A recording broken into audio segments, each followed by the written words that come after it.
Oi, eu sou a Mariana Veiga do Com a Faca e o Queijo na Mão e a receita de hoje é uma receita muito pedida aqui no canal, que finalmente aqui está, que é mussarela em barra. Ela é uma receita parecida com a mussarela fresca que a gente costuma comer e que tem receita aqui no canal, mas a parte final dela ela é manipulada de um jeito diferente e maturada de um jeito diferente para ficar essa mussarela aqui que todo mundo ama colocar na pizza, no lanche e comer sozinho. Então, olha aí a receita que eu vou abrir essa beleza hoje. Bom, então eu vou começar com a receita básica de mussarela. Para essa versão, eu vou usar 10 litros de leite, eu tô usando leite cru. O fermento que eu vou usar é esse fermento aqui da Ricanata, que é para fermentação rápida. Esse fermento é super legal porque ele vem em cápsulas já para 10 litros de leite. Então, como eu vou usar 10 litros, eu vou abrir a cápsula, já vou mostrar. Se eu fosse fazer, por exemplo, com 5 litros, era só pegar metade do conteúdo da cápsula. Se você estiver usando o leite pasteurizado, você também precisa de cloreto de cálcio. Eu tô usando leite cru, não preciso. A quantidade de cloreto de cálcio que você vai usar tá na embalagem do seu produto. Leia sempre a embalagem. Muita gente me pergunta, quanto de cloreto de cálcio eu coloco? Muda muito de fabricante para fabricante. Tem cloreto de cálcio em pó, tem cloreto de cálcio líquido. Então, vai depender da concentração do seu. Leia a embalagem. Nesse caso, por exemplo, desse líquido da Ricanata, é 4 ml para 10 litros. Mesmo usando o leite cru, que é o meu caso, você vai precisar sim do cloreto de cálcio quando você for deixar o queijo na salmoura. Quando ele ficar pronto, é precisar daquele salzinho para deixar aquele sabor característico. Se você fizer a salmoura sem o cloreto de cálcio, a salmoura tende a puxar o cálcio do queijo. E isso faz com que o queijo fique molenga, deslizando e às vezes até se despedace.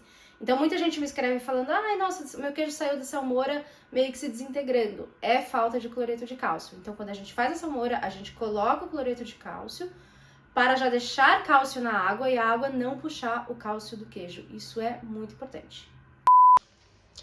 E o coalho, mesma coisa do cloreto de cálcio. Leia a embalagem para entender a quantidade que você vai usar na sua receita. Mas o coalho é necessário tanto para leite cru como leite pasteurizado. Então esse eu vou usar sim. Vou mostrar daqui a pouco. E as formas? Como essa mussarela é em barra, eu vou usar a forma quadrada. Se você só tiver a forma cilíndrica, não tem problema nenhum. A única coisa é que a sua barra vai ser cilíndrica, mas vai ser mussarela igual. E se você não tiver nada disso, você pode pegar um pote, tipo Tupperware, furar ele e fazer a sua forma. A única coisa é que use um pote que você consiga ferver e ele não deforme, porque higiene é tudo nessa vida. Vamos lá. Qual que é a diferença? Por que algumas receitas ficam puxando e outras receitas não? Porque as receitas de massa filada, elas precisam chegar a um pH diferente que vai mudar a estrutura desse queijo e a gente vai trabalhando a massa para ela ficar desse jeito. Então a mussarela, o provolone e outros queijos que tem receita aqui no canal, a gente faz um pouquinho diferente, a gente coloca ácido ou bactérias que deixam o queijo mais ácido, para depois lá para frente a gente conseguir filar essa massa. E tem várias formas de deixar o pH da massa do jeito que a gente quer para ser filado. Já falei disso em outras receitas aqui no canal, mas se você chegou aqui hoje, é o seguinte. A forma mais rápida de chegar nesse resultado, e tem receita aqui no canal também, é simplesmente colocando ácido cítrico na massa.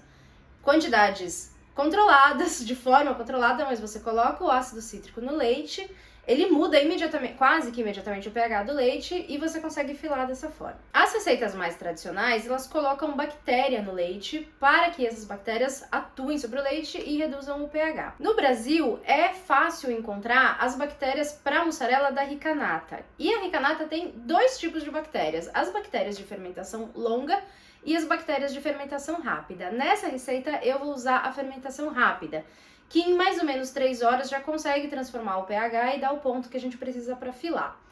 A bactéria de fermentação longa tem exatamente o mesmo resultado, o mesmo sabor, só que demora mais para atingir a fermentação. E aí você vai falar, tá, mas por que eu quero uma longa que demora mais se eu posso ter uma que demora menos? Tanto faz, é porque tem gente que, principalmente em produção industrial, tem gente que faz o queijo no fim do dia, deixa a bactéria agindo e aí no dia seguinte, quando abre de novo o laticínio, vai trabalhar em cima da bactéria. Então é só por uma questão de um horário que é mais conveniente para você. Mas todas essas formas, chegando no pH correto, vai tranquilo que vai dar super certo. O primeiro passo é aquecer o leite a 35 graus. Esse termômetro, inclusive, super bonitinho, é parte do meu kit desenvolvido em parceria com a Rica Nata. Temos 2 kits, um kit para fazer queijos caseiros brasileiros e um kit para fazer queijos cremosos. Os dois são maravilhosos e vem com este termômetro super bonitinho. Vamos lá, tá a 35 graus. Vou colocar então o conteúdo da cápsula aqui. Como são 10 litros, eu vou colocar a cápsula inteira. Coloco aqui. Lembrando, tem várias formas de fazer mussarela. Essa aqui é com fermentação de umas 3 horas. E agora eu mexo. Agora eu vou tampar. E deixar essa cultura começar a trabalhar e vou esperar meia hora. Deu meia hora e eu vou colocar o coalho. Esse meu coalho é líquido, então eu dissolvi um pouquinho em água.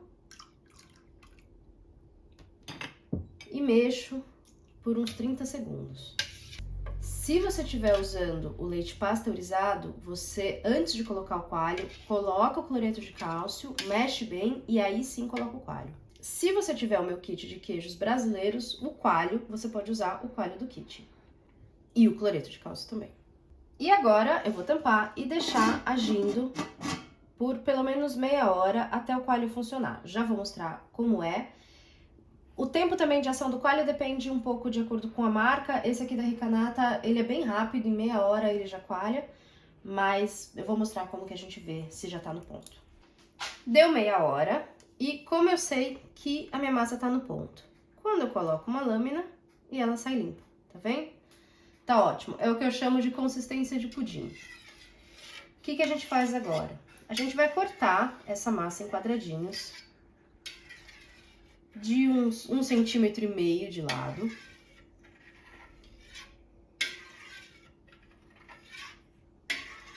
Notem que depois que eu lá atrás aqueci a massa a 35 graus, eu desliguei o calor e não liguei de novo. A gente vai ligar um pouco mais pra frente, mas muita gente me pergunta se esse momento é com o fogão ligado. Não, é tudo desligado. Chegou lá atrás a 35 graus, eu não mexi mais na temperatura.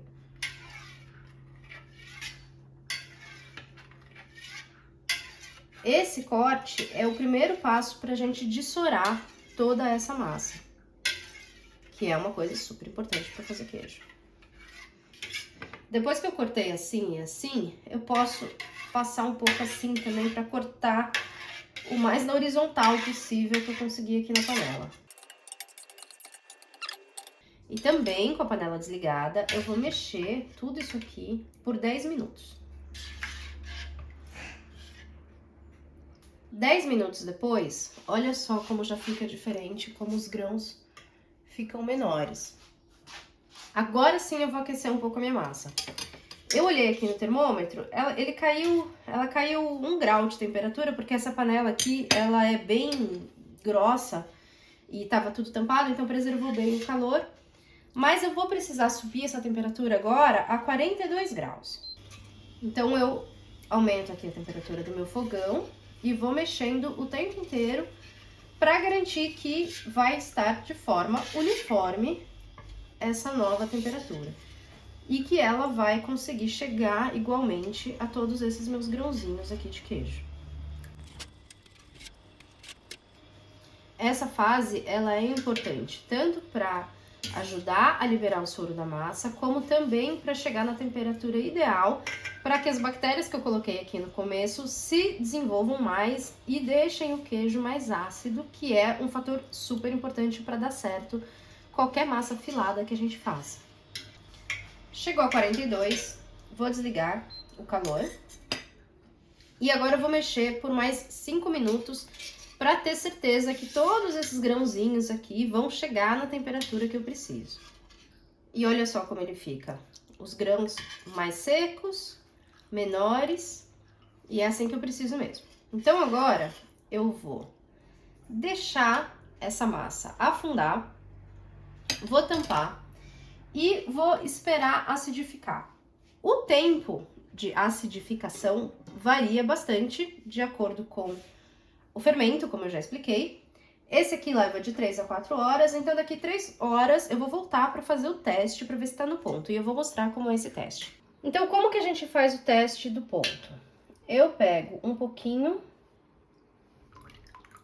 do queijo e coloco numa água que tá a 80 graus. Ela não tá fervendo em ponto de ebulição, mas ela tá bem quente. E eu dou uma mexidinha assim com a colher pra pegar bem o calor. E olha, ele tá super no ponto. Como que eu sei? Porque ele puxa igual chiclete. Super quente. Tá vendo? É o ponto que eu preciso. Então, o que a gente vai fazer agora? A gente vai filar toda essa massa. Eu vou lidar com a massa numa temperatura muito alta. Então, eu uso 2 camadas de luva. Uma luva de inverno e por cima essas luvas de borracha igual de fazer faxina. Porque é muito quente. Tem gente que faz na raça, mas eu não consigo. E agora, é um pouco diferente do que a gente costuma fazer quando a gente vai fazer uma massa menor. A gente passa uma quantidade maior para a panela, faz esse movimento.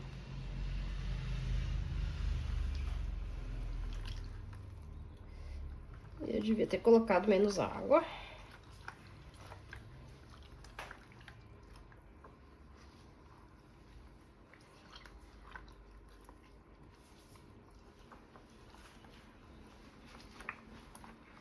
Olha que coisa linda que fica. Um chiclete gigante.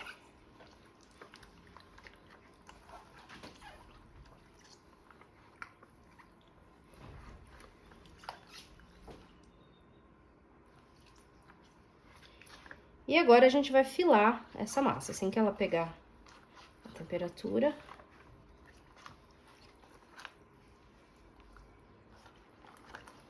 O que é filar, para quem nunca viu aqui no canal?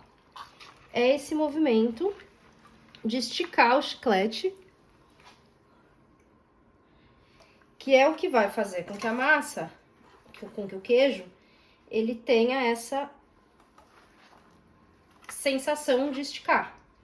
É por isso que algumas massas, como a mussarela, o provolone e muitas outras que a gente tem aqui no canal, eles esticam. Esse efeito a gente só consegue fazer quando a gente acidifica a massa da forma correta. Quanto mais a gente puxa, mais seco o queijo fica. Como a mussarela em barra, ela é um queijo mais seco, né? Até porque a gente precisa fatiar e tudo mais. Eu me dou o luxo de esticar um pouco mais. Vou colocar mais um pouquinho aqui.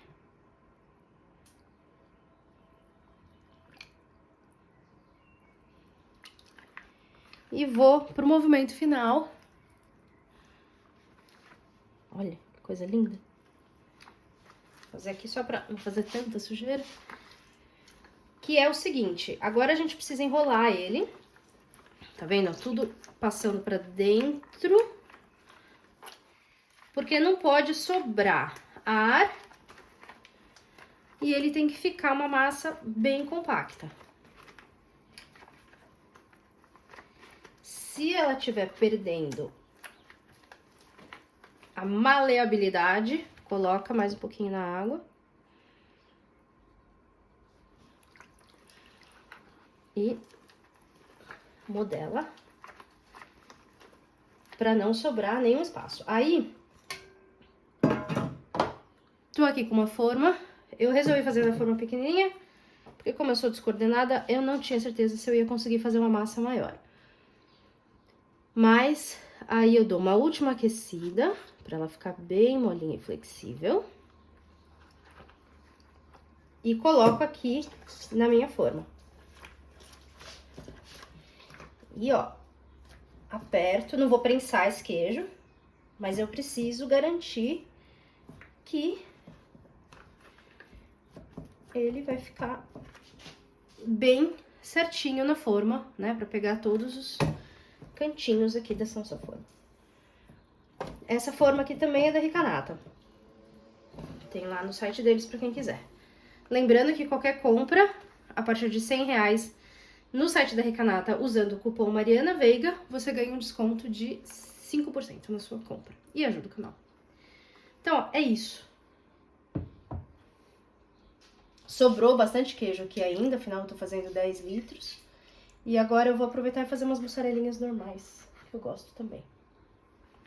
Depois que o queijo esfriou, a gente vai colocar numa salmoura saturada. O que que é isso? É uma mistura de água que tem tanto sal que o queijo boia. Depois da salmoura, o queijo vai secar por mais ou menos um dia. Eu coloco em cima de uma grelha, alguma coisa, pra ventilar bem de todos os lados. E se tiver muito calor, aqui tá muito calor hoje, tá quase 30 graus, eu vou deixar na minha adega de vinhos, que eu uso só pros meus queijos, e eu consigo chegar numa temperatura de uns 12 graus. Eu não consigo essa temperatura com geladeira. Mas, se tiver muito calor e você não tiver adega, é melhor colocar na geladeira do que deixar em temperatura ambiente. E depois que passou um dia secando, você pode já consumir. Ou se você esperar 6 dias mais ou menos, ele fica mais firme para fatiar, como a mussarela em barra geralmente é. Então, depois que o queijo passa um dia secando completamente dentro da geladeira ou da câmara de maturação, ele já pode ser consumido. Mas, se você esperar uns 6 dias, ele fica mais firme e para fatiar, que é uma das formas que a gente mais consome esse queijo, fica mais fácil de fatiar, mais firme e tudo mais. E fica com aquela cor mais amarelinha. Tá vendo como ele ficou bem amarelado? Mais amarelado que muito queijo jovem, sem corante dessa vez. Esse queijo aqui tem 4 dias. Então eu acabei de falar que 6 é o ideal, mas ele já tá firme e já tá ótimo para consumir, principalmente consumo doméstico. Então agora eu vou cortar e mostrar como ficou. Mas antes eu quero dar o crédito a essa receita.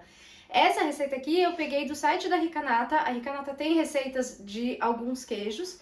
E essa eu peguei emprestado do site deles. Conversei com o Marco da Ricanata, que autorizou. Me passou mais umas dicas adicionais para essa receita. Então, muito obrigada, Ricanata, que essa receita é deles. Agora, vamos fatiar essa maravilha. Ah, sobre rendimento. Essa peça aqui inteira deu uns 600 gramas. E ainda sobraram mais uns 500 gramas que eu fiz de outros tipos de mussarela, porque a receita é a mesma, só muda a parte que a gente manipula. Então, para 10 litros de leite, eu tive um rendimento de mais ou menos 1,1 kg de queijo. Lembrando que o rendimento pode variar de acordo com a quantidade de gordura do queijo que você tem. Mas vamos lá, aquela parte dificílima, que é experimentar essa maravilha. Então, ó, a gente fatiou no fatiador, fininha. E vamos lá.